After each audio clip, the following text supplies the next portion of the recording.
मुसाफिर जाने वाले नहीं फिर आने वाले, चलो एक दूसरे को करे रब के हवाले। मुसाफिर जाने वाले नहीं फिर आने वाले, चलो एक दूसरे को करे रब के हवाले। हेलो दोस्तों, स्वागत है आप सभी का हमारे YouTube चैनल में। दोस्तों, आज के इस वीडियो में हम केमिस्ट्री के एक टॉपिक्स के बारे में चर्चा करेंगे। वो है रासायनिक समीकरण और रासायनिक अभिक्रिया। यानी केमिस्ट्री का ये बहुत ही प्यारा वीडियो होने वाला है। देखिए, इस वीडियो में हम बात करेंगे रासायनिक समीकरण और रासायनिक अभिक्रिया के बारे में, यानी केमिकल इक्वेशन और केमिकल रिएक्शन के बारे में। तो चलिए बिना किसी देरी के स्टार्ट करते हैं और देखते हैं आज के इस टॉपिक्स को, और एक एक करके समझते हैं कि रासायनिक समीकरण, केमिकल इक्वेशन और रासायनिक अभिक्रिया, केमिकल रिएक्शन क्या होता है। रासायनिक समीकरण और रासायनिक अभिक्रिया को समझने से पहले आइए हम जो पदार्थों में परिवर्तन होता है उसको समझ लेते हैं। दोस्तों, पदार्थों में समय समय पे परिवर्तन होते रहता है, और पदार्थों में जो परिवर्तन होता है उसको दो भागों में बांटा गया है। एक है भौतिक परिवर्तन और दूसरा है रासायनिक परिवर्तन। तो भौतिक परिवर्तन क्या होता है और रासायनिक परिवर्तन क्या होता है, इन दोनों भागों को हम एक एक करके समझने का प्रयास करते हैं। पदार्थों में परिवर्तन, पदार्थों में परिवर्तन। तो देखिए, पदार्थों में जो परिवर्तन होता है वो दो भागों में बांटकर पढ़ा जाता है। पहला जो है वो है भौतिक परिवर्तन, पहला जो है वो है भौतिक परिवर्तन, और दूसरा जो है वो है रासायनिक परिवर्तन। रासायनिक परिवर्तन। अब देखिए, भौतिक परिवर्तन को हम बोलते हैं फिजिकल चेंज, फिजिकल चेंजेज, और रासायनिक परिवर्तन को हम बोलते हैं केमिकल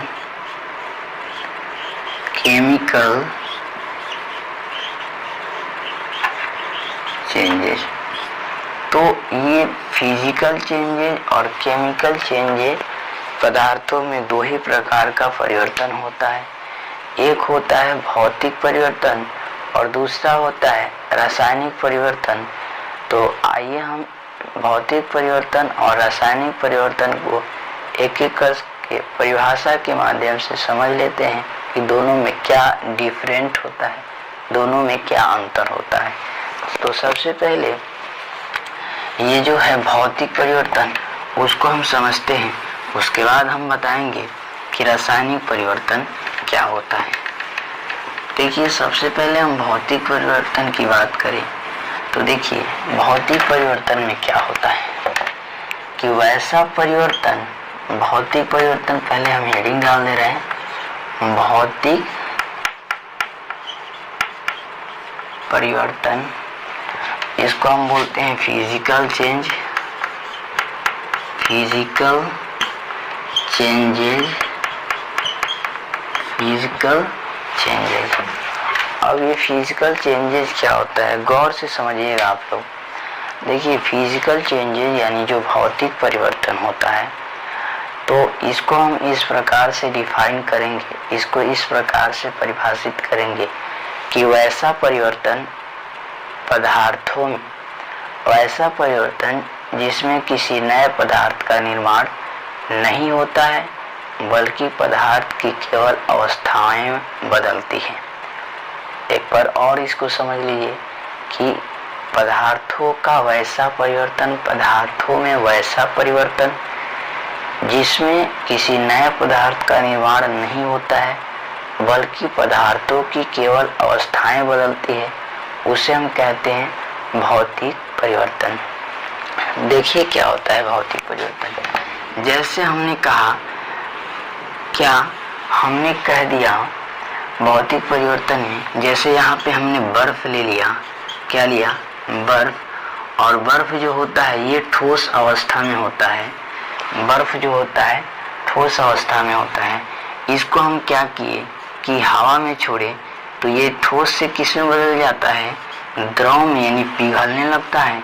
और जब इस द्रव को हम खुली हवा में छोड़ देते हैं तो ये द्रव वाष्प बनकर उड़ जाता है और यहाँ पे गैस क्या होता है, बनता है। यानी बर्फ जो होता है वो ठोस अवस्था में होता है, जैसे ही उसे हवा में छोड़ा जाता है वो पिघलने लगता है, यानी द्रव अवस्था में हो जाता है। और जब उस द्रव को खुली हवा में छोड़ा जाता है तो क्या होता है, धीरे धीरे वाष्प बनकर उड़ने लगता है, यानी गैस का निर्माण होता है। तो हम यहाँ देख रहे हैं कि इसमें कोई नया पदार्थ नहीं बन रहा है, बल्कि पदार्थ की जो अवस्थाएं हैं वो केवल बदल रही है। पहले ठोस था, फिर द्रव हुआ और फिर अंत में गैस का निर्माण हुआ। तो इस प्रकार हम कह सकते हैं कि बर्फ की केवल अवस्थाएं बदल रही है। ठोस था, द्रव में चेंज हुआ, द्रव था तो वो गैस में चेंज हो गया। तो इस प्रकार हम भौतिक परिवर्तन को और उदाहरण के माध्यम से, चलिए और हम भौतिक परिवर्तन के उदाहरण देते हैं और उस समझने का प्रयास करते हैं अच्छे से कि भौतिक परिवर्तन क्या होता है।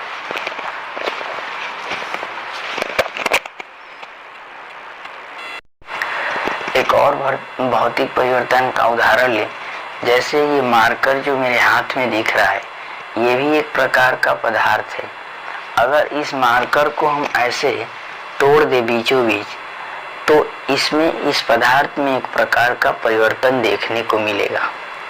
लेकिन हम आपसे पूछेंगे कि क्या इस पदार्थ को तोड़ने से किसी नए पदार्थ का निर्माण होगा? तो बिल्कुल नहीं होगा।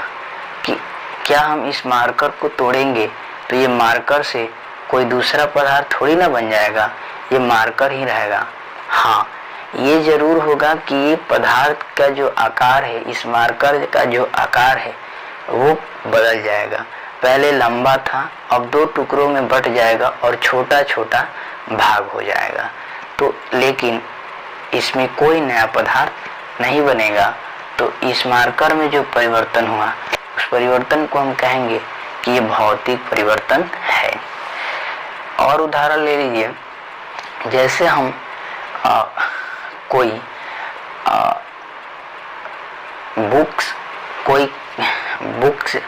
कोई किताब से एक पेज ले ले और उसको बीचों बीच फाड़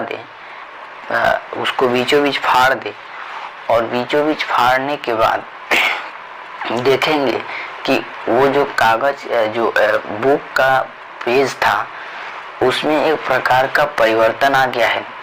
और उस परिवर्तन को देखेंगे तो उसमें कोई नया पदार्थ नहीं बना होगा। हाँ, इतना जरूर हुआ होगा कि वो जो पेज था वो 2 टुकड़ों में बट जाएगा और कोई नया पदार्थ नहीं बनेगा। अब क्या, कागज को हम अगर फाड़ेंगे, पेज को फाड़ेंगे, तो वो कागज से कोई नया पदार्थ थोड़ी ना बन जाएगा, कागज ही रहेगा। हाँ, भले 2 अवस्थाओं में, 2 मतलब टुकड़ों में बट जाएगा, लेकिन कोई नया पदार्थ का निर्माण नहीं होगा।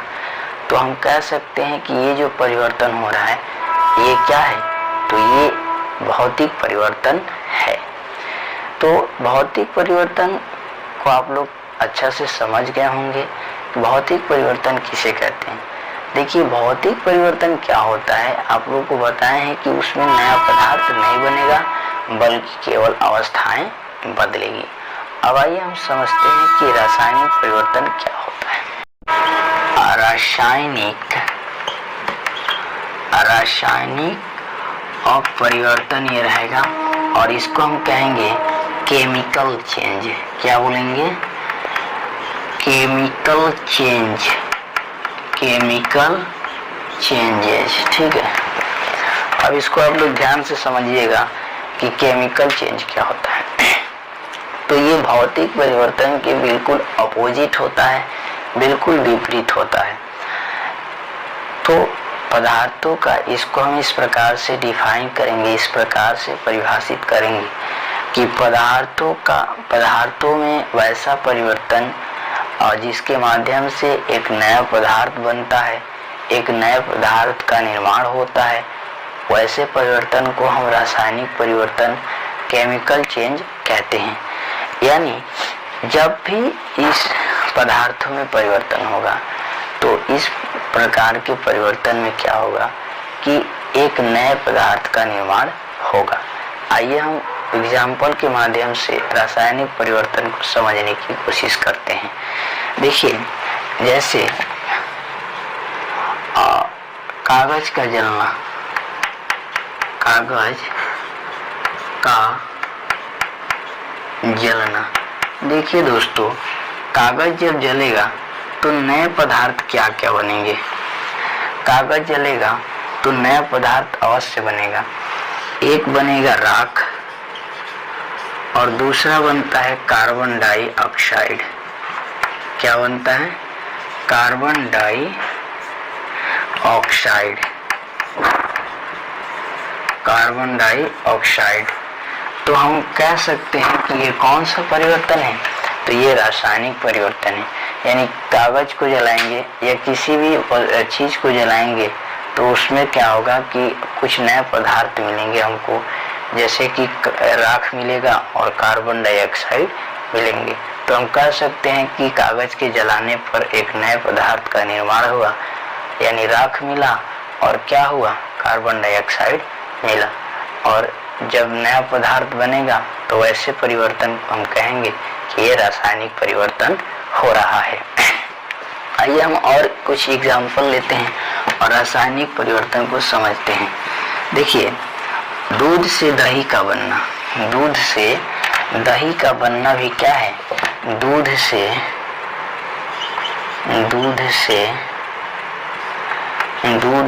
दही बनना, दही बनना, दूध से दही बनना, ये भी एक रासायनिक परिवर्तन है।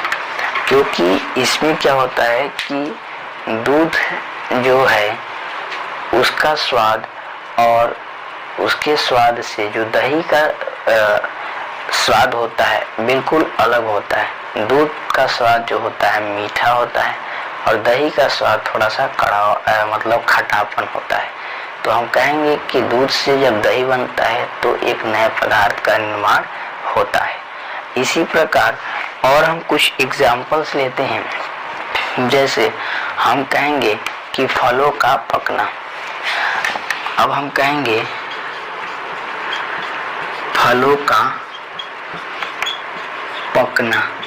तो देखिए दोस्तों, जब फल पकता है तो इसमें भी नया पदार्थ बनता है और नया पदार्थ क्या होता है कि इसका स्वाद बदल जाएगा। क्या होगा? स्वाद बदल जाएगा, बदलेगा और साथ ही साथ इसका रंग बदलेगा। देखिए, फल अगर कच्चा रहेगा तो उसका स्वाद आप लोग टेस्ट करिएगा और उसका रंग देखिएगा अलग होता है। लेकिन जैसे ही फल पक जाता है तो उसका स्वाद मीठा हो जाता है और साथ ही साथ उसका रंग भी चेंज हो जाता है। ठीक है, तो हम कह सकते हैं कि जब फल पकता है तो एक नए पदार्थ का निर्माण होता है और जब भी नया पदार्थ का निर्माण होगा उसको हम कहेंगे कि ये पदार्थ का रासायनिक परिवर्तन है। ठीक है, तो ये होता है रासायनिक परिवर्तन और भौतिक परिवर्तन। ठीक है, आशा करते हैं कि आप लोग अच्छा से इसको समझ गए हों।